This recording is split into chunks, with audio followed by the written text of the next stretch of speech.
नमस्कार. विश्वतेज math science education या चॅनलमध्ये आपल्या सर्व विद्यार्थ्यांचं स्वागत. इयत्ता 9वी गणित भाग 1 मध्ये आपल्या सर्व विद्यार्थ्यांचं स्वागत आहे. हिलरेंज एज्युकेशन सोसायटीचे हिलरेंज माध्यमिक विद्यालय भिलाड या शाळेतील मी शिंदे मुकुंद सखाराम. आज आपण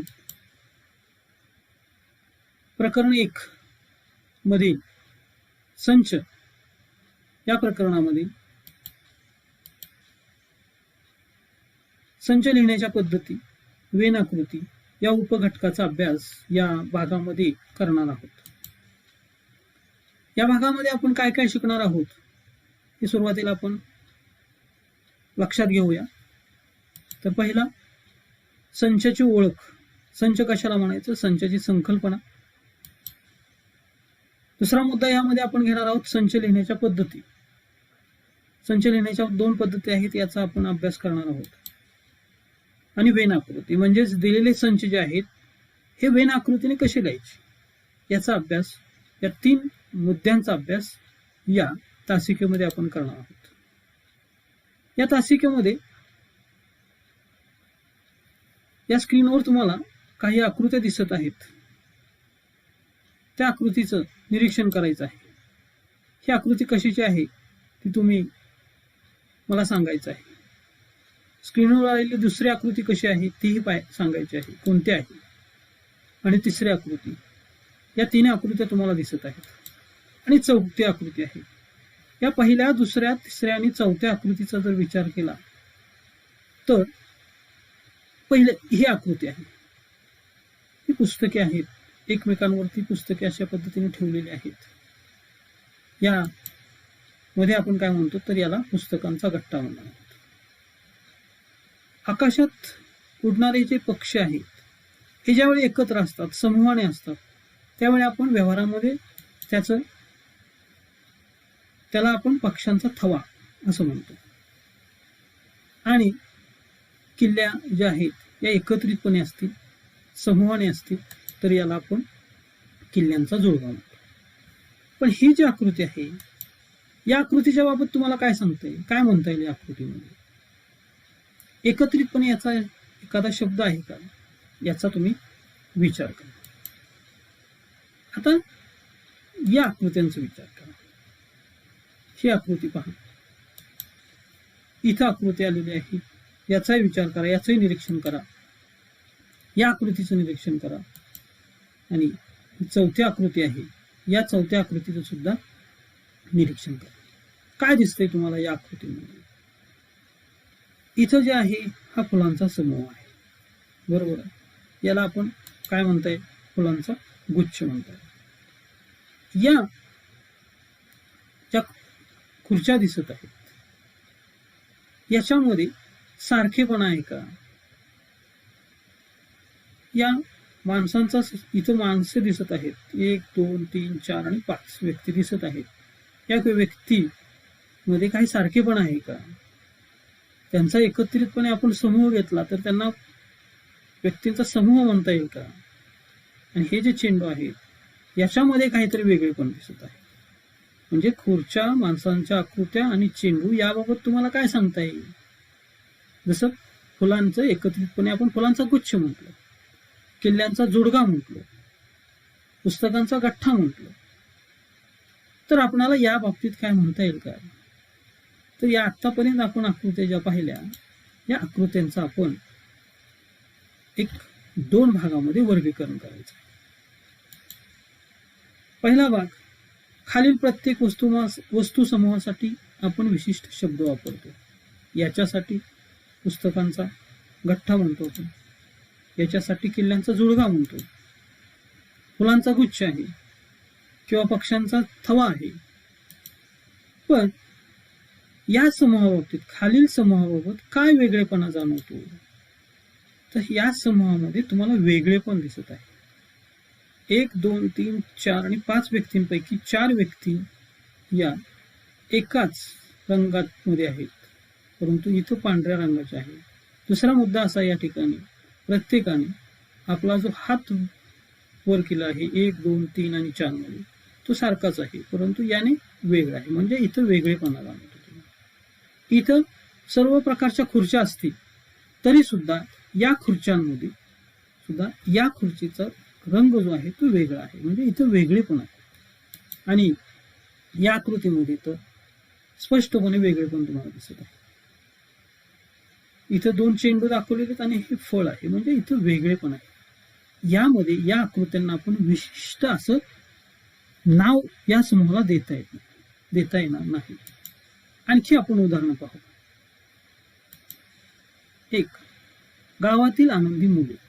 तुमच्या गावातील आनंदी मुले कोणते आहेत त्याची तुम्हाला नावे सांगता येतील का? किंवा वर्गातील हुशार मुले आहेत. किंवा दुसरं उदाहरण आपण घेऊ, गावातील आनंदी व्यक्ती. या गावातील आनंदी व्यक्ती, तुमच्या गावातील एखादी व्यक्ती अशी आहे की ती आनंदी आहे, सुखात आहे, अशा व्यक्तींची नावे तुम्हाला यादी करायला सांगितली तर करता येईल का? तर तुम्हाला जर गावातील आनंदी मुले सांगितले तर प्रत्येक विद्यार्थ्याच्या जर विचार केला आपण तर प्रत्येक विद्यार्थी वेगवेगळ्या प्रकारची मुले सांगू शकेल, वेगवेगळ्या मुलांची नावे सांगू शकेल. किंवा तुमच्या वर्गात हुशार जी मुलं आहेत ते एखाद्या विद्यार्थ्याचं नाव घेतलं तर दुसरा विद्यार्थी दुसऱ्याचं नाव घेणार आहे. म्हणजेच या समूहामध्ये हुशार मुले, आनंदी व्यक्ती या बाबी व्यक्ती सापेक्ष आहेत. थोडक्यात आपणाला असं म्हणता येईल की एका व्यक्तीच्या मते ज्या व्यक्ती हुशार किंवा आनंदी आहेत त्या व्यक्ती दुसऱ्याच्या मताने खुश व आनंदी असतीलच असे नाही. मग आपण यामध्ये आता इथं काही उदाहरणं पुन्हा दिली आहेत. आता या समूहांना आपण संच म्हणता येईल का? म्हणजे आपण फुलांचा गुच्छ म्हणतो, केवल्यांचा जुडगा म्हणतो, अशा प्रकारे आपल्याला काही समूह सांगता येतील का? आता बघा, एक आहे आठवड्याचे 7 वार, एका वर्षाचे महिने, वर्गातील शूर मुले, पहिल्या 10 मोज संख्या, महाराष्ट्रातील बळकट गडकिल्ले आणि आपल्या सूर्यमालेतील ग्रह. यामध्ये समूहामध्ये तुम्हाला नावे सांगता येतील का? निश्चितपणे नावे सांगता येतील का यामध्ये? बघा, आठवड्याचे 7 वार, आठवड्यातील 7 वार तुम्हाला सांगता येतील. कोणते आहेत? तर सोमवार, मंगळवार, बुधवार, गुरुवार, शुक्रवार, शनिवार आणि रविवार. तुम्हाला आठवड्यातील वार सांगता येतील. एका वर्षाचे महिने तुम्हाला सांगता येतील. जानेवारी आहे, फेब्रुवारी, मार्च, एप्रिल, मे, जून, जुलै, ऑगस्ट, सप्टेंबर, ऑक्टोबर, नोव्हेंबर आणि डिसेंबर यांची नावे तुम्हाला सांगता येतील. परंतु तुमच्या वर्गातील शूर मुले आहेत यांची नावे तुम्हाला सांगता येतील का? तर शूर मुले कोणाला म्हणायचं असाही प्रश्न तुमच्या पुढे पडणार आहे. म्हणजे तुम्हाला यामध्ये वर्गातील नावे तुम्हाला सांगता येणार नाहीत. पण पहिल्या 10 मोज संख्या तुम्हाला सांगता येतील. तर पहिल्या 10 मोज संख्या तुम्ही सांगाल 1, 2, 3, 4, 5, 6, 7, 8, 9 आणि 10 असे समूह तुम्हाला सांगता येतील की ज्यांना आपण संच म्हणतो. पण आता लक्षात या, महाराष्ट्रातील बळकट गड किल्लेची नावे तुम्हाला सांगता येणार नाहीत. त्याचं कारण असं की बळकट कोणत्या किल्ले जे आहेत त्यांना कोणाला म्हणायचं बळकट, त्याची व्याख्या काय आहे हे अगदी तुम्हाला छातीठोकपणे, निश्चितपणे, सुस्पष्टपणे इथं सांगता येणार. पण आपल्या सूर्यमालेतील ग्रह तर हे तुम्हाला सांगता येतील. म्हणजे बुध, शुक्र, पृथ्वी, मंगळ, गुरु, शनी, युरेनस आणि नेपच्यून ही तुम्हाला नावे सांगता येतील. म्हणजे ज्या समूहाला विशिष्ट प्रकारचं नाव देता येईल अशा प्रकारे आपल्याला त्यांना आपण संच म्हणतो. म्हणजे आठवड्यातील वार आहे हा समूह आहे, याला आपण संच म्हणू शकतो. हे जे उदाहरणं दिलेले आहेत आठवड्यातील वारची उदाहरणे आहेत त्यांना आपण समूह म्हणता येईल, त्यालाच आपण काय म्हणतो? संच म्हणतो. म्हणजे थोडक्यात आपणाला संच या घटकाचा आपण या ठिकाणी विचार केलेला आहे. म्हणजे संच कशाला म्हणायचं आणि संच कशाला म्हणायचं नाही. तर थोडक्यामध्ये आपणाला याचा विचार केला तर ज्या समूहातील घटक अचूक व नेमकेपणाने सांगता येतात त्या समूहांना संच असे म्हणतात. म्हणजे आपण व्यवहारामध्ये अनेक किल्ल्या ज्या आहेत एकत्र घेतल्या तर किल्ल्यांचा जोडगा म्हणू शकतो, किंवा आपण पुस्तके एकमेकांवरती अशी रचून ठेवली त्यांचा गठ्ठा आपण म्हणू शकतो. पण मघाच्या उदाहरणामध्ये जे खुर्चीचं उदाहरण होतं किंवा व्यक्तींचे समूह होता, त्या समूहामध्ये आपण काही रंगांमध्ये फरक होता, खुर्च्यांच्या रंगामध्ये फरक होता, त्याच्यामुळे तिथं वेगळेपण होतं. तिथं त्यांना आपण संच म्हणता येत नाही. संच कशाला म्हणायचं तर ज्या समूहातील घटक अचूक व नेमकेपणाने सांगता येतात त्यांना आपण त्या समूहाला संच असे म्हणतात. आता आपण आपणाला जे शिकायचं आहे त्या मुद्द्याकडे आपण चाललेलो आहोत. लक्षात घ्या की संच कशाला म्हणायचं. आपणाला संचाचं उदाहरण सांगताना कुठल्याही प्रकार नेमकेपणा असला पाहिजे, त्या उदाहरणामध्ये नेमकेपणा असला पाहिजे आणि अचूकपणे, कुठल्याही प्रकारची संदिग्धता त्याच्यामध्ये नको, अशा प्रकारची उदाहरणे सांगता येतील तरच आपण त्याला संच असं म्हणायचं. दुसरा मुद्दा असा की संचाला नाव देण्यासाठी साधारणपणे ABC पासून Z पर्यंत इंग्रजी वर्णमालेतील पहिल्या लिपीतील अक्षरे वापरली जातात. म्हणजे संच सांगायचा असेल, एखादा संच लिहायचा असेल तर तो मगाशी आपण जसं पाहिलं की 1 ते 10 पर्यंतच्या मोजसंख्या. आता हा संच मला जर लिहायचा असेल तर तो इंग्रजी कॅपिटल अक्षराचा पहिला त्याला वापर करायचा. हा पहिला मुद्दा यामध्ये लक्षात घ्यायचा. दुसरा मुद्दा असा आहे की संचातील घटक दाखवण्यासाठी ABC म्हणजे संचातील घटक जर दाखवायचे असतील तर ABC हे इंग्रजी जे अक्षरे आहेत ही स्मॉल अक्षरे वापरायची. स्मॉल लिपीमधील इंग्रजी अक्षर वापरायचे आणि संच लिहिण्यासाठी महिरपी कंसाचा वापर करतात. अशा पद्धतीने हा जो कंस आहे, कंसाचे विविध प्रकार आहेत, त्यापैकी हा जो महिरपी कंस आहे तो तुम्हाला या पद्धतीने दाखवायचा. आणि दुसरा मुद्दा, घटक आहे, एखादा घटक आहे हे या चिन्हाने दर्शवायचा. अशा पद्धतीनेच एखादा संचामधील घटक आहे हे या चिन्हाने दाखवलं जातं. आणि दुसरा मुद्दा, घटक नाही हे जर मला दाखवायचं असेल तर घटक आहे साठी हे चिन्ह, घटक नाही याच्यासाठी घटक आहेच चिन्ह घ्यायचं आणि त्याला अशी तिरकी रेष काढली की हा घटक नाही. हे सगळे मुद्दे तुम्हाला संच लिहित असताना किंवा संच कशा पद्धतीने लिहायचे याच्यासाठी आपण याचा विचार इथं आपण केलेला आहे. म्हणजे पहिला मुद्दा, संच कशाला म्हणायचं, संच कशा पद्धतीने लिहायचा, संचातील घटक दाखवायचे असतील तर, आणि तो महिरपी कंसाचा वापर करून लिहायचा आहे. आता संख्यांचे संच आपण समूह पाहिले, किल्ल्यांचा जोडगा, पक्ष्यांचा थवा. आता आपण आपल्या गणिताकडे येत असताना संख्यांचे संच म्हणजे ज्या संख्या आहेत, विविध प्रकारच्या संख्या आहेत, समसंख्या आहेत, विषमसंख्या आहेत, धनसंख्या आहेत, ऋणसंख्या आहेत.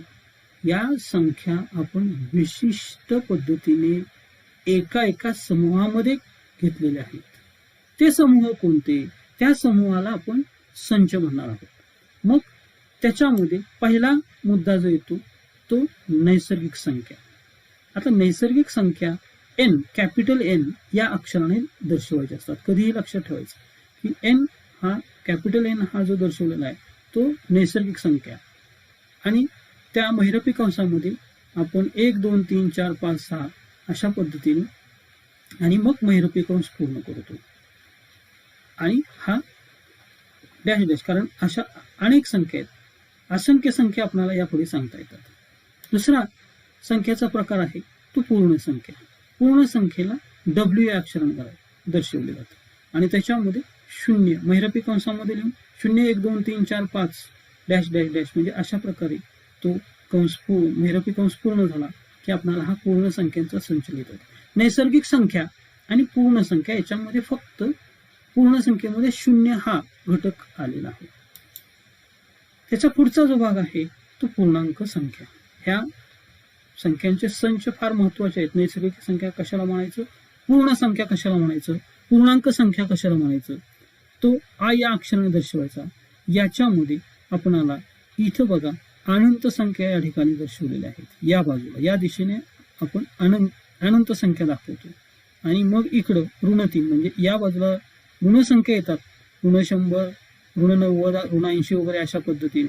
मग ऋण 3, ऋण 2, ऋण 1, 0, 1, 2, 3 आणि पुढे वाढत जातात संख्या.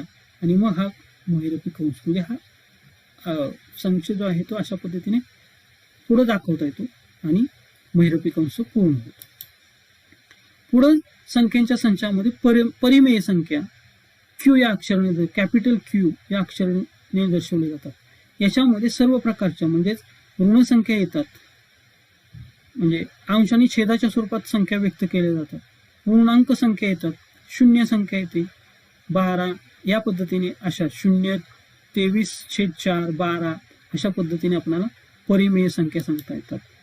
त्याच्या पुढं वास्तव संख्या म्हणजे रिअल नंबर्स आर या अक्षराने दर्शवले जातात. याच्यामध्ये वास्तव संख्यामध्ये या नैसर्गिक संख्या, डब्ल्यू म्हणजे पूर्ण संख्या, आय म्हणजे पूर्णांक संख्या, क्यू आणि आर म्हणजेच या वास्तव संख्या, क्यू संख्या या हे संख्यांचे काय आहेत, संच आहेत. आता आपण संच लिहिण्याच्या पद्धती पाहणार आहोत. म्हणजे आतापर्यंत आपण संच म्हणजे काय पाहिलं, संचाची उदाहरणे काही पाहिली. आता संच कशा पद्धतीने लिहायचे, यामध्ये संच लिहिण्याच्या 2 पद्धती आहेत. एक यादी पद्धत आणि दुसरी आहे ती गुणधर्म पद्धत. आता एक यादी पद्धतीचं उदाहरण तुम्हाला सांगायचं झालं तर आपण एक व्यवहारामध्ये उदाहरण घेऊ की आपण जर बाजाराला जायचं असेल, दुकानामध्ये जायचं असेल तर यादी करतो आपण. मग आपणाला घरून यादी करायला दिली जाते, साखर किती आणायची, डाळ किती आणायची किंवा गूळ किती आणायचं किंवा इतर वस्तू किती. तर आपण काय करतो, यादी करत असतो. तशीच यादी या पद्धतीने सुद्धा संच लिहिण्याची ही एक यादी पद्धत आहे. समजा आपण मालामध्ये साखर एकदा लिहिली तर परत लिहितो का, ती त्या यादीमध्ये परत साखर लिहित नाही, बरोबर आहे का. तसेच ही यादी पद्धतीमध्ये सुद्धा एखादा घटक आला तर तो पुन्हा लिहित नाही. म्हणजे आता पहिला मुद्दा आपण यादी पद्धत जी आहे, संच लिहिण्याच्या 2 पद्धती, पहिली यादी पद्धत, दुसरी गुणधर्म पद्धत. आता यादी पद्धतीचा विचार जर केला आपण तर पहिला मुद्दा याच्यामध्ये सर्व घटक महिरपी कंसात लिहितात. महिरपी कंस कसा लिहायचा हे तुम्हाला आत्ताच मी सांगितलेलं आहे. दुसरा मुद्दा यामध्ये प्रत्येक घटक वेगळा दाखवण्यासाठी 2 लगतच्या घटकांमध्ये स्वल्पविराम देतात. म्हणजे एक जसं आपण मगाशी पाहिलं की नैसर्गिक संख्या आहे 1, 2, 3, 4 आपण दाखवल्या, स्वल्पविराम 2 नंतर स्वल्पविराम अशा पद्धतीने प्रत्येक घटकामध्ये स्वल्पविराम देतात. आणि तिसरा मुद्दा या ठिकाणी घटकांचा क्रम महत्वाचा नसतो. क्रम हा कोणत्याही पद्धतीने लिहिला तरी चालतो, परंतु एखादा घटक तिथं राहून जाऊ नये आणि म्हणून यासाठी आपण शक्यतो तो क्रमाने घेत असतो. चौथा मुद्दा, एखादा घटक एकापेक्षा अधिक वेळा आला तरी तो संचात एकदाच लिहितात. म्हणजे आपण आत्ताच उदाहरण पाहिलं की आपण बाजाराची ज्यावेळी यादी करतो त्यावेळी आपण एक यादी करत गेल्यानंतर एखाद्या वस्तूचं नाव डबल लिहित नाही तर एकदाच लिहितो. त्याचप्रमाणे एखादा संच लिहित असताना, यादी पद्धतीने संच लिहित असताना एखादा घटक एकापेक्षा अधिक वेळा आला तरी तो संचामध्ये आपण काय करतो, एकदाच लिहितो. आता दुसरा उदाहरण आहे की यादी पद्धतीने संच लिहिण्याची उदाहरणे. संच यादी पद्धतीने कसा लिहिला जातो. पहिलं उदाहरण आपण 1 ते 10 पर्यंतच्या समसंख्यांचा संच. तर लक्षात घ्या, आपल्याला माहिती 1 ते 10 पर्यंतच्या संख्या माहिती, पण आपल्याला संच कोणत्या प्रकारचा विचारलेला आहे तर समसंख्या. 1 ते 10 पर्यंतच्या संख्या आपल्याला सर्व संख्या माहिती, 1, 2, 3, 4, 5, 6, 7, 8, 9, 10 या संख्या माहिती. परंतु आपणाला पाहिजेत कोणत्या तर फक्त त्यातील समसंख्या. मग तुम्हाला यामध्ये 1 ते 10 पर्यंतच्या समसंख्या माहिती पाहिजे. आता हा समसंख्यांचा संच लिहिताना पहिला मुद्दा आपण मगाशी जो पाहिला त्याच्यामध्ये तो संच दर्शवताना कोणतेतरी एक अक्षर वापरावं लागणार, कॅपिटल. त्याच्यानंतर तो संच महिरपी कंसामध्ये लिहायला पाहिजे. मग तो संच मी कसा लिहीन तर ए बरोबर महिरपी कंसात 2 4 6 8 10 आणि महिरपी कंस पूर्ण. बघा, म्हणजे हा यादी पद्धतीने लिहित असताना कोणतंही इंग्रजी ए अक्षर वापरलं. आता मी इथं ए वापरलं, तुम्ही बी वापरू शकता, तुम्ही सी वापरू शकता, झेड सुद्धा वापरू शकता. मग मी लिहिताना ए बरोबर महिरपी कंसामध्ये आता 1 ते 10 पर्यंतच्या संख्या 2 4 6 8 आणि 10 आहेत. 12 लिहिली नाही इथं, कारण 10 पर्यंतच्याच आपल्याला या ठिकाणी विचारलेल्या आहेत. म्हणून दिलेला 1 ते 10 पर्यंतच्या समसंख्यांचा संच मी अशा पद्धतीने लिहितो. दुसरं उदाहरण, मॅथेमॅटिक्स या इंग्रजी शब्दातील अक्षरांचा संच. मॅथेमॅटिक्स MATHEMATICS हे इंग्रजी स्पेलिंग आहे. तर त्या शब्दातील अक्षरांचा संच तो यामध्ये मी अशा पद्धतीने लिहितो. बघा, आता पहिला मुद्दा इथे परत कोणत्या तरी इंग्रजी अक्षराने दर्शवायचा, म्हणून कॅपिटल बी लिहिला, बरोबर महिरपी कंस काढला. एम बघा, इथे एम लिहिला, स्वल्पविराम दिला. ए लिहिलं, पुन्हा स्वल्पविराम दिला. टी लिहिलं, स्वल्पविराम दिला. एच लिहिलं, स्वल्पविराम दिला. आता ई लिहिला, पुन्हा स्वल्पविराम दिला. आता इथं पहा, ए इथं परत ए इथंही आला, याही ठिकाणी आला. मी डबल लिहिणार का, तर नाही, म्हणून मी एकदाच लिहिला, तो परत लिहिला नाही. टी आला, टी ही या अगोदर आलेला आहे, म्हणून तो परत मी लिहिलेला नाही. आय या अगोदर आला नव्हता, म्हणून आय हा घटक लिहिला. सी इथं लिहिला आणि एस आणि महिरपी कंस पूर्ण केला. म्हणजे हे याला बी मध्ये हे घटक आहेत. MATHEICS हे काय आहेत, हे बी या संचामधील घटक आहेत, हे लक्षात घ्यायचं आहे. हे घटक लिहिताना प्रत्येक घटकानंतर स्वल्पविराम देतो. आणखी एक उदाहरण आपण घेऊ. डी हा ज्यांचा वर्ग 9 आहे अशा संख्यांचा संच. ज्यांचा वर्ग 9 आहे अशा कोणत्या संख्या आहेत, तर ते काय, त्या डी या संचात येणार. मग डी घटक लिहिणार मी. डी बरोबर 3 आणि ऋण 3 हे दोनच घटक याच्यामध्ये असणार आहेत, कारण 3चा वर्ग सुद्धा 9 आणि ऋण 3चा वर्ग 9 आहे, आणि म्हणून या म्हणजे या संचामध्ये 2 घटक आहेत, 3 आणि ऋण 3. म्हणजे अशा पद्धतीने आपण यादी पद्धतीने हा संच लिहित असतो. दुसरी पद्धत आहे ती गुणधर्म पद्धत. आता गुणधर्म पद्धतीमध्ये संच लिहित असताना मी एक उदाहरण तुम्हाला देतो. खाली दिलेल्या संचाचं आपणाला निरीक्षण करायचं आहे. एम हा एक संच दिलेला आहे, तो यादी पद्धतीने मी लिहिलेला आहे. एम बरोबर महिरपी कंसामध्ये 1 4 9 16 25 हे घटक आहेत. आता या घटकांच्या बाबतीत तुम्हाला काय सांगता येतंय, काय दिसतंय, एखादा नियम यामध्ये दिसून येतोय का, एखादा गुणधर्म दिसून येतोय का, हे तुम्हाला मला सांगायचं आहे. काय दिसतं, 1 4 9 16 25 कोणत्या प्रकारच्या संख्या आहेत, तर एम या संचातील सर्व घटकांमध्ये एखादा समान गुणधर्म आढळतोय का याचं निरीक्षण करायचं. काय गुणधर्म आहे, काय दिसतं याच्यामध्ये, तर हा प्रत्येक संख्येचा वर्ग आहे. म्हणजे 1चा वर्ग 1 आहे, पुढची 2 संख्या घेतली 2चा वर्ग 4 आहे, 9 घेतली 9चा वर्ग 3चा वर्ग 9 आहे, 16 25 म्हणजे 4चा वर्ग 16 आहे, 5चा वर्ग 25 आहे. आता इथं बघा, एम हा असा एक संच दिलेला आहे की तो एक्स बरोबर एनचा वर्ग, इथं काय आहे एन वर्ग, आणि एन हा कॅपिटल एन म्हणजे इथं नैसर्गिक संख्या आहे, आणि एन ची किंमत हा स्मॉल एन आणि कॅपिटल एन मध्ये फरक लक्षात घ्या. एन बरोबर 1 2 3 4 5 1 2 3 4 5 एन वर्ग आहे, हा एन वर्ग इथं. मग एनचा वर्ग म्हणजे 1चा वर्ग, बरोबर 1चा वर्ग. एनची किंमत मी 2 घेतली, स्मॉल एन आहे, त्यांची किंमत 2 घेतली, 2चा वर्ग किती 4. 3 एनची किंमत 3 घेतली, 3चा वर्ग किती 9. एनची किंमत 4 घेतली, 4चा वर्ग 16. एनची किंमत यामध्ये 5 घेतली, 5चा वर्ग किती, इथं थोडासा लक्षात घ्या की हा एनचा वर्ग आहे. मग एन म्हणजे 5चा वर्ग 25. आता इथं काय दिसून येतं तर संचातील घटकांचे वर्णन केले जाते आणि वर्णनामुळे किंवा विशिष्ट नियमामुळे संचातील घटकांचे प्रतिनिधित्व निश्चित केले जाते. म्हणजे इथं एक विशिष्ट असा गुणधर्म यामध्ये आहे की इथं प्रत्येक संख्येचा वर्ग आपल्याला दिलेला आहे. इथं 1चा वर्ग दिला, 2चा वर्ग दिला, 3चा वर्ग दिला, 4चा वर्ग दिला. आणि म्हणून अशा पद्धतीने हा जो संच दिलेला आहे, हे यादी पद्धतीने दिलेला आहे, तोच संच मी इथं गुणधर्म पद्धतीने या पद्धतीने लिहिणार आहे.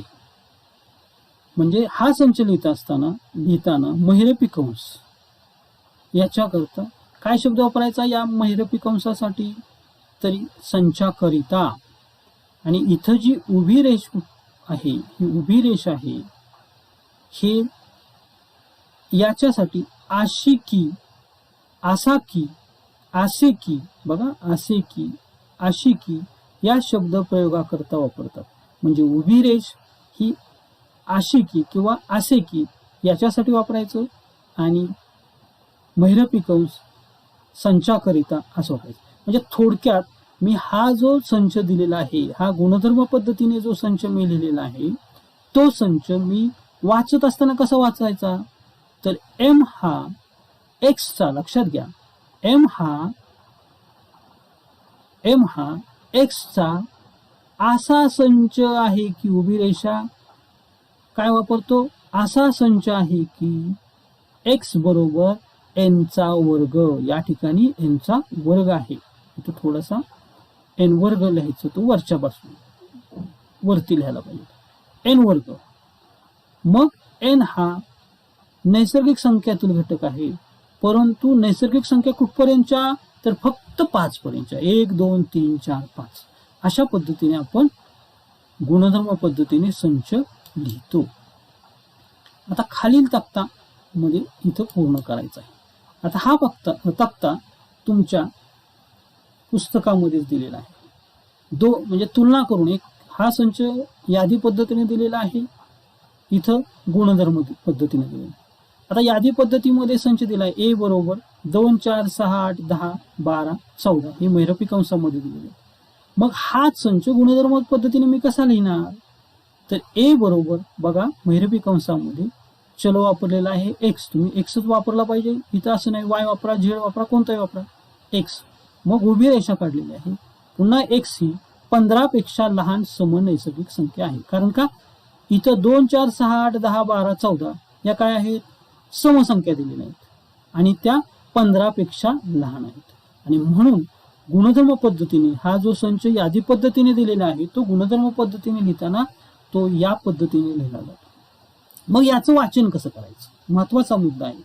म्हणजे संच यादी पद्धतीने लिहायचा, गुणधर्म पद्धतीने लिहायचा, आणि गुणधर्म पद्धतीमध्ये असलेला संच जो आहे तो त्याचं वाचनही महत्वाचं आहे. मग कसं वाचन करायचं, तर बघा ए हा संच एक्सचा असा संच आहे की एक्स ही 15 पेक्षा लहान सम नैसर्गिक संख्या आहे. आता दुसरा मुद्दा, इथं हा तुम्हाला गुणधर्म पद्धतीत संच दिलेला आहे, तुम्हाला यादी पद्धतीने लिहायचा आहे. बी बरोबर बी हा एक्सचा असा संच आहे की एक्स ही 1 ते 20 मधील पूर्ण वर्ग संख्या आहे. आता लक्ष, इथं आपल्याला महत्वाचा मुद्दा पहा, इथं गुणधर्म काय सांगितलेला आहे, एक वैशिष्ट्य सांगितलेलं आहे त्या घटकाचं की 1 ते 20 मधील पूर्ण वर्ग संख्या. पूर्ण वर्ग संख्या 1 ते 20 मधील कोणत्या आहेत, तर इथं बघा बी संच, मी यादी पद्धतीने लिहिताना संच इथं बीच लिहिलेला आहे. बी बरोबर महिरपी कंसामध्ये 1 चा वर्ग 1, 2 येत नाही, 2 ही कोणत्याही संख्येचा वर्ग नाही. 3 येते का, 3 सुद्धा अशी कोणती संख्या नाही की जिचा वर्ग 3 आहे. 4 आहे मात्र 2 चा वर्ग 4. 5 येत नाही, 6 येत नाही, 7 येत नाही, 8 येत नाही, कारण त्या संख्येची असं कोणती संख्या नाही की जिचा वर्ग 8 आहे, 7 आहे. मग काय येते, 9, कारण 3 चा वर्ग 9 आणि 16 याच फक्त काय आहेत 1 ते 20 मधील पूर्ण वर्ग संख्या आहेत, म्हणून या यादी पद्धतीने अशा पद्धतीने आपण लिहितो. आता तिसरं उदाहरण इथं यादी पद्धतीने दिलेलं आहे. सी बरोबर महिरपी कंसामध्ये AEIOU बरोबर आणि महिरपी कंस पूर्ण केला, ही यादी पद्धतीने. मग हाच मला गुणधर्म पद्धतीने लिहायचा असेल तर मी हा संच सी अक्षरानेच दर्शवणार, म्हणून सी बरोबर अशा पद्धतीने तो संच आपणाला लिहायचा. याचं वाचन कसं करायचं तर सी हा अशा वायचा संच आहे की वाय हा इंग्रजी वर्णमालेतील स्वर आहे. कारण हा AEIOU हे काय आहेत, इंग्रजी वर्णमालेतील स्वर आहेत. म्हणजे AEIOU यांचं वैशिष्ट्य काय तर ते वर्णमालेतील स्वर आहेत, आणि म्हणून हा संच मी गुणधर्म पद्धतीने या पद्धतीने घेतो. पुढचं उदाहरण डी बरोबर महिरपी कंसात वाय आणि उभी रेषा आहे. वाय हा इंद्रधनुष्यातील रंग आहे. याचं वाचन करत असताना मी पहिलं वाचन करून वाचन करतो की डी हा अशा वायचा संच आहे की वाय हा इंद्रधनुष्यातील रंग आहे. याचं गुणधर्म काय सांगतो इथं की वाय हा घटक आहे की जो इंद्रधनुष्यातील रंग आहे. मग इंद्रधनुष्यातील रंग कोणते आहेत, तो संच मी डी अक्षराने दर्शवतो. डी बरोबर आता मी हे संक्षिप्त रूपात लिहिलेलं आहे. महिरपी कंसामध्ये ता ना पी ही ना पा झा म्हणजे काय, आणि कंस पूर्ण हा यादी पद्धती. तांबडा, नारंगी, पिवळा, हिरवा, निळा, पांढरा आणि जांभळा बरोबर. म्हणजे थोडक्यात हा यादी पद्धतीने आणि हा गुणधर्म पद्धतीने. दुसरा मुद्दा, गुणधर्म पद्धतीने आपल्याला हा संच दिलेला आहे की पी हा अशा एक्सचा संच आहे की एक्स ही पूर्णांक संख्या आहे, आणि ती पूर्णांक संख्या अशी आहे की ती कोणत्या दरम्यानची आहे. एक्स हा कसा आहे बघा की ऋण 3 पेक्षा मोठा, ऋण 3 पेक्षा मोठा आणि 3 पेक्षा लहान असेच घटक मला पी या संचात घ्यायचे. बघा पूर्णांक संख्या आहे, एक्स ही पूर्णांक संख्या, पण घेत असताना मी तो एक्स हा असा घेणार आहे, एक्सचा प्रत्येक घटक असा असणार आहे तो ऋण 3 पेक्षा मोठा आणि 3 पेक्षा लहान. मग ऋण 3 पेक्षा मोठा कोणता तर ऋण 2 येईल, ऋण 1 येईल, 0 येईल, 1 आणि 2, 3 येणार नाही, लक्षात घ्या. म्हणून आपण तोच संच मी यादी पद्धतीने पी बरोबर महिरपी कंसामध्ये ऋण 2, ऋण 1, 0, 1, 2 प्रत्येक घटकामध्ये मी स्वल्पविराम दिलेला आहे. आणि खाली संच दिलेला आहे की एम बरोबर महिरपी कंसामध्ये 1, 8, 27, 64, 125 डॅश डॅश डॅश आणि कंस पूर्ण केलेला आहे. हा यादी पद्धतीने लिहिलेला आहे. तोच आपण गुणधर्म पद्धतीने लिहित असताना याचं एक वैशिष्ट्य आहे. इथं एक असा 1, 8, 27, 64, 125 जसं हे उदाहरण यामध्ये मगाशी उदाहरण मी सांगितलं होतं, तसंच इथं सुद्धा हा धन पूर्णांकांचा घन आहे. 1 चा घन आहे, 2 चा घन आहे, 3 चा घन आहे, 4 चा घन 64 येतो, 5 चा घन 125 येतो, त्याच्या पुढचा 6 चा घन, 7 चा घन अशा पद्धतीने. आणि म्हणून याची गुणधर्म पद्धतीमध्ये तो एम हा अशा एक्सचा संच आहे की एक्स हा धन पूर्णांकाचा घन आहे. अशा पद्धतीने यादी पद्धतीमध्ये आणि गुणधर्म पद्धतीमध्ये संच कसे लिहायचे याचं या तक्त्यामध्ये आपल्याला याचं नियोजन किंवा ही माहिती आपल्याला तक्त्यामध्ये दिलेली आहे. दुसरा मुद्दा, खालील संच गुणधर्म पद्धतीने लिहायचे. आता गुणधर्म पद्धतीने संच लिहिताना तो महिरपी कंसामध्ये लिहायचा आणि दिलेल्या संचाचा विशिष्ट नियम, विशिष्ट गुणधर्म त्यामध्ये दर्शवायचा आहे. हे लक्षात आपल्याला घ्यायचं आहे. बघा ए बरोबर 2, 4, 6, 8, 10 हा संच कोणत्या पद्धतीने लिहिलेला आहे तर हा संच यादी पद्धतीने लिहिलेला आहे. मग आता गुणधर्म पद्धतीने संच लिहा.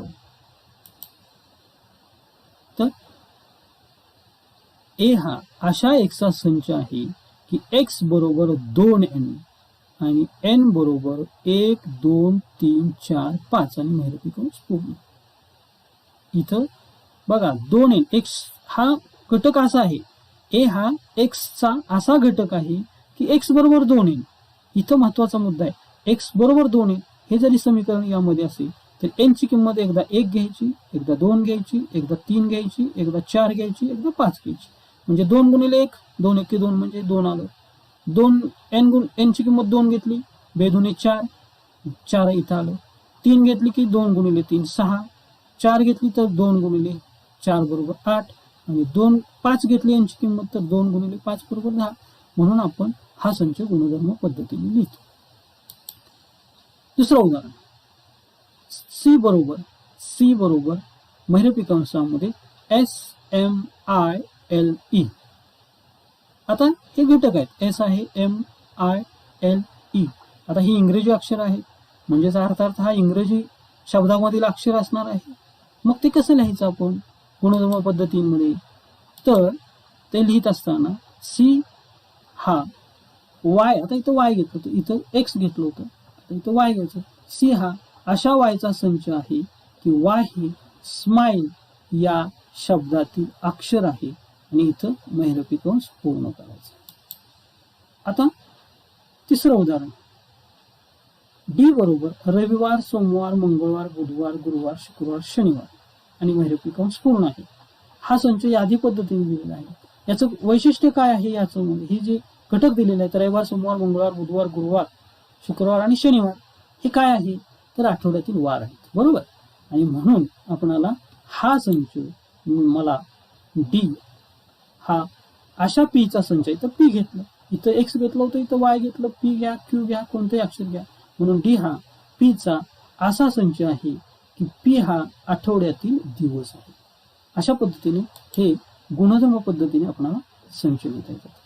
आपल्या पुस्तकामध्ये सराव संचामध्ये एक उदाहरण दिलेलं आहे की पुढील संच यादी पद्धतीने लिहायचे. आपण काही संच गुणधर्म पद्धतीने लिहितो, काही यादी पद्धतीने लिहितो. आता हे संच यादी पद्धतीने लिहिताना समनैसर्गिक संख्यांचा संच, समनैसर्गिक संख्या असल्या पाहिजेत. मग तो संच मी दर्शवताना ए बरोबर 2 4 6 8 10 12 आणि इकडे पुढं डॅश डॅश केलेला आहे, कारण हा जो संच आहे तो फार मोठा आहे, अनंत आहे, अनेक संख्या आपणाला सांगता येतं, म्हणून मी तो संच अशा पद्धतीने लिहिलेला आहे. दुसरा आहे 1 ते 50 मधील सममूळ संख्यांचा संच. मी त्याला दुसरा अक्षर देणार, दुसरा, आणि सममूळ संख्या 1 ते 50 मधील सममूळ संख्या कोणती आहे? तर फक्त सममूळ संख्या, मूळ संख्या भरपूर आहे, पण सममूळ संख्या 2 हीच सममूळ संख्या आहे. म्हणून हा संच एच बरोबर महिरपी कंसामध्ये 2 असा लिहिला आहे. आता सर्व ऋण पूर्णांक संख्यांचा संच, मग तो संच मी लिहिताना पी बरोबर महिरपी कंसामध्ये या बाजूने ऋण 7 वगैरे, ऋण 8, ऋण 9 या बाजूला आहे. मग ऋण 7, ऋण 6, ऋण 5, ऋण 4, ऋण 3, ऋण 2 आणि ऋण 1 इथपर्यंत आल्यानंतर हा ऋण पूर्णांक संख्यांचा संच थांबतो. आणि संगीतातील 7 मूळ स्वरांचा संच मी तो अशा पद्धतीने लिहिणार आहे. बी बरोबर महिरपी कंसामध्ये सा रे ग म प द नी आणि कंस पूर्ण, अशा पद्धतीने आपण संच लिहिणार आहोत. दुसरं उदाहरण त्याच्यामध्ये असं आहे की खालील चिन्हात दिलेली विधाने शब्दात लिहायची. म्हणजे चिन्हामध्ये जी विधाने दिली आहेत, गणिती भाषेत विधाने दिलेली आहेत, ही विधाने तुम्हाला शब्दामध्ये लिहायची. आता पहिलं उदाहरण आहे 4/3 हे चिन्ह दिलेलं आहे आणि क्यू, बरोबर. तर पहिलं उदाहरण, पहिला मुद्दा लक्षात घ्या की हे चिन्ह काय दर्शवतं, याला काय म्हणायचं? तर याला म्हणायचं घटक आहे. हे चिन्ह काय दर्शवतं? इथं दुसऱ्या उदाहरणामध्ये दिलेलं आहे, तर घटक नाही. हे चिन्ह काय दर्शवतं? घटक नाही.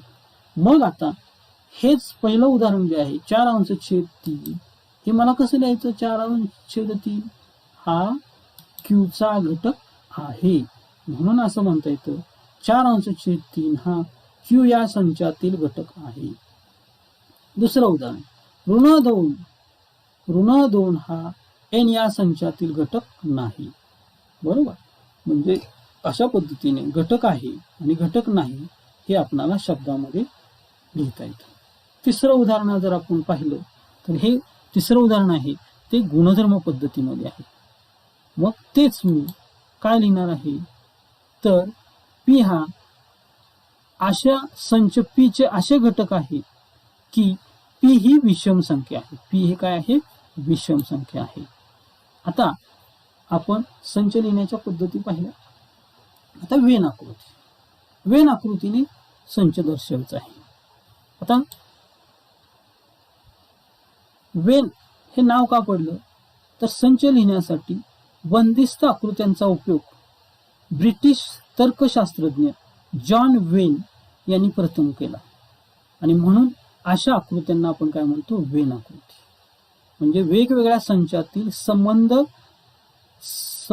समजण्यासाठी आणि संचावर आधारित उदाहरणे सोडवण्यासाठी या आकृतीचा उपयोग केला जातो आणि त्या आकृत्यांना आपण वेन आकृत्या म्हणतो. कारण का तर ब्रिटिश तर्कशास्त्रज्ञ जॉन वेनने या पद्धतीने संच लिहिलेला आहे.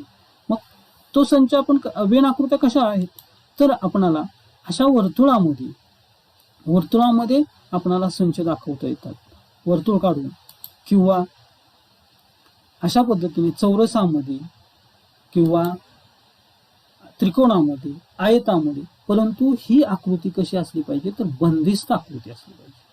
बंदिस्त आकृतीमध्ये आपणाला संच वेन आकृतीने दाखवता येतो. आता याचं उदाहरण आपण पाहू की खालील संच वेन आकृतीने दाखवा. एक उदाहरण घेतो. एक्स हा यादी पद्धतीने दिलेला संच आहे. त्या संचामध्ये 2, 4, 6, 8, 10 हे घटक आहेत. आता मी वर्तुळाच्या सहाय्याने दाखवतो. म्हणजे अशा पद्धतीने आपण एक वर्तुळ काढायचं आणि त्या वर्तुळामध्ये हे घटक दाखवायचे. 2, 4, 6, 8 आणि 10. तुम्ही अशा पद्धतीने कोणत्याही ठिकाणी, वेगवेगळ्या ठिकाणी, मग मी इथं 2 दाखवला तुम्ही इथं 2 दाखवू शकता, 4 इथं दाखवला या ठिकाणी, कोणत्याही ठिकाणी दाखवू शकता. अशा पद्धतीने वेन आकृतीच्या सहाय्याने जर वर्तुळ काढलं तर या पद्धतीने दाखवायचं. समजा मी चौरस काढला तर त्या चौरसामध्ये सुद्धा याच 2, 4, 6, 8, 10 हे घटक मी कसे दाखवणार तर 2 इथं, 6, 8 दाखवू शकतो, 10 दाखवू शकतो. तर यामध्ये काय राहिलं? 4 हा घटक. तर 4 हा घटक मी इथं लिहू शकतो, इकडे लिहू शकतो, कोणत्याही ठिकाणी. अशा पद्धतीने या बंदिस्त आकृतीमध्ये आपण संच दाखवतो, घटक दाखवतो, हे वेन आकृतीने दाखवतो. आता एक उदाहरण आहे की बी हा संच, बी हा, आता हे गुणधर्म पद्धतीचं उदाहरण आहे. बी हा अशा एक्सचा संच आहे की एक्स हे ऋण 10, एक्स हा कसा आहे? ऋण 10 बरोबर, इथं बघा चिन्ह आहे, ऋण 10 बरोबर एक्स किंवा ऋण 10 पेक्षा मोठा आहे आणि बरोबर 0 किंवा शून्यापेक्षा लहान. म्हणजेच एक्स हा शून्यापेक्षा 0 किंवा शून्यापेक्षा लहान आणि ऋण 10 किंवा ऋण 10 पेक्षा मोठा आहे असे पूर्णांक आपल्याला दाखवायचे आहेत वेन आकृती. म्हणजेच तो संच मी यादी पद्धतीने लिहित असताना तो ऋण 10, ऋण 9, ऋण 8, ऋण 7, ऋण 6, ऋण 5, ऋण 4, ऋण 3, ऋण 2, ऋण 1 आणि 0 अशा पद्धतीने दाखवतो. कारण इथं अट ती सांगितलेली आहे. एक्स हा कसा असला पाहिजे तर इथं बरोबर आहे, पेक्षा एक्स हा पेक्षा मोठा आणि बरोबरचं चिन्ह इथं दिलेलं आहे. म्हणजे तो ऋण 10 पण आहे आणि ऋण 10 पेक्षा मोठा आहे. म्हणून ऋण 9, ऋण 8, ऋण 7, ऋण 6, ऋण 5, ऋण 4, ऋण 3, ऋण 2 आणि ऋण 1 येतं.